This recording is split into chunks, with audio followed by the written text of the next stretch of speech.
இந்த வீடியோ நம்ம என்ன பார்க்க போறோம்னா, ஒரு ஃபிஷ்ஷ வந்து எப்படி செலக்ட் பண்றது? அதாவது நீங்க ஒரு பிகினரா இருக்கீங்க, இல்லன்னா இன்டர்மீடியேட்டா இருக்கீங்க அப்புட்ன்னா, ஒரு ஃபிஷ்ஷ வந்து நான் எப்படி செலக்ட் பண்றது? எனக்கு வந்து செலக்ட் பண்ணவே தெரியாது. அப்புட்ன்னா, கண்டிப்பா இந்த வீடியோ உங்களுக்கு தான்.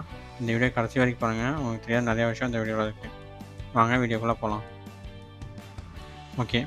நீங்க எந்த ஒரு ஃபிஷ் வாங்குறதா இருந்தாலுமே சரி, நீங்க ஒரு கடைக்குள்ள போனதுமே, நீங்க ஒரு ஃபிஷ் வாங்கணும்னு முடிவு பண்ணிட்டீங்கன்னா, நீங்க ஃபர்ஸ்ட்டு நோட் பண்ண வேண்டியது, அந்த ஃபிஷ் டேங்க்ல இருக்க ஃபிஷஸ்க்கு ஏதாவது ஒரு இன்ஃபெக்ஷன் இருக்கா? அப்படின்றத மட்டும் தான் நீங்க ஃபர்ஸ்ட்டு எடுத்தோனே நோட் பண்ணணும். ஏன் சொல்றேன்னு பார்த்தீங்கன்னா, இப்போ ஒரு டேங்க்ல வந்து ஒரு ஃபிஷ்ஷுக்கு இன்ஃபெக்ஷன் இருந்தாலுமே, அது வந்து எல்லா ஃபிஷ்ஷுக்குமே ஸ்ப்ரெட் ஆயிரும். இதுல எந்த ஒரு டவுட்டுமே கிடையாது. நீங்க அந்த நீங்க ஒரு இன்ஃபெக்ஷன் இல்லாத ஃபிஷ்ஷ வாங்கிட்டு வந்தாலுமே, அது ஏற்கனவே இன்ஃபெக்ஷன் பட்டுருக்கும். அது வந்து இன்ஃபெக்ஷன் ஸ்ப்ரெட் பண்ணியிருக்கும். அந்த இன்ஃபெக்ஷன் உள்ள ஃபிஷ் வந்து. அதனால நீங்க வந்து அந்த ஃபிஷ்ஷ வாங்கிட்டு வந்தீங்கன்னா, அந்த ஃபிஷ் வந்து நம்ம டேங்க்ல இருக்க ஃபிஷஸ்க்கு இன்ஃபெக்ஷன ஈஸியா ஸ்ப்ரெட் பண்ணி விட்டுரும். அந்த ஃபிஷ் வந்து இன்ஃபெக்ட் ஆகுறது மட்டும் இல்லாம, அந்த ஃபிஷ் வந்து நம்ம டேங்க்ல இருக்க மத்த ஃபிஷஸ்க்கும் இந்த இன்ஃபெக்ஷன ஸ்ப்ரெட் பண்ணி விட்டுரும். அதனால மேக்ஸிமம் இன்ஃபெக்ட் ஆகாத மாரி ஒரு ஃபிஷ்ஷா நீங்க பார்த்து வாங்கிக்கோங்க. அடுத்து இப்போ வந்து நீங்க ஒரு கோல்டு ஃபிஷ் வாங்க போறீங்க அப்புட்ன்னா, சில கோல்டு ஃபிஷ் வந்து நீங்க பார்த்தாலே தெரியும். அதோட குவாலிட்டி வந்து ரொம்ப ரொம்ப ரொம்ப கம்மியா இருக்கும். அந்த மாரி கோல்டு ஃபிஷ்லாம் என்ன பண்ணுவாங்க அப்புட்ன்னா, இந்த ஃபீட் பண்ணுறதுக்காகவே வளர்த்துவாங்க.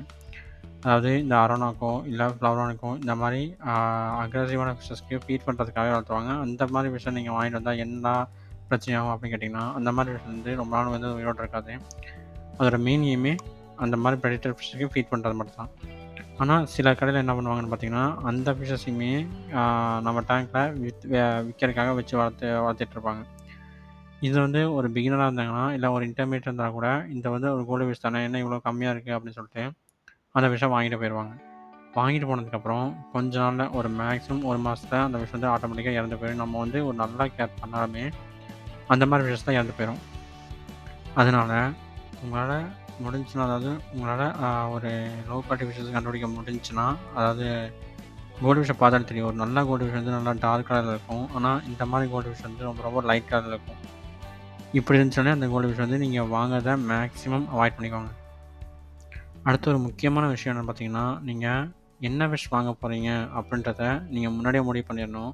நீங்க கடைக்கு போயி எல்லா ஃபிஷ்ஷையும் பார்த்து முடிவு பண்றத விட, நீங்க என்ன ஃபிஷ் வாங்க போறீங்க அப்படின்றத நீங்க முன்னாடியே முடிவு பண்ணிருங்க. இதில இருக்க ஒரு பெரிய அட்வான்டேஜ் என்னன்னு பார்த்தீங்கன்னா, நீங்க இந்த ஃபிஷ் தான் வாங்க போறீங்க அப்படின்றத நீங்க ஃபிக்ஸ் பண்ணிருவீங்க. இந்த பட்ஜெட்ல நான் வாங்க போறேன் அப்படின்றத ஃபிக்ஸ் பண்ணிருவீங்க. இப்படி ஃபிக்ஸ் பண்றதுனால நம்மளுக்கு பட்ஜெட்டுமே சேவ் ஆகும். நம்மளால நம்ம டேங்க்கு கரெக்டான ஃபிஷஸ செலக்ட் பண்ண முடியும். நீங்க அங்க போனீங்கன்னா, நெறையா ஃபிஷஸ் நெறையா கலர்ஸ்ல இருக்கும். நெறையா மாரி அவைலபிளா இருக்கும். அந்த ஃபிஷ்லாம் அவைலபிளா இருக்குதுன்னு சொல்லிட்டு வாங்கிட்டு வந்தீங்கன்னா, அந்த ஃபிஷஸ் வந்து நம்ம டேங்க்கு சூட் ஆகாதோன்றது நம்மளுக்கு தெரியாது. நம்ம டேங்கோட சைஸுக்கு அந்த ஃபிஷ்ஷுக்கு கரெக்ட்டா இருக்குமா அப்படின்றது நமக்கு தெரியாது. நம்ம எல்லாத்தையும்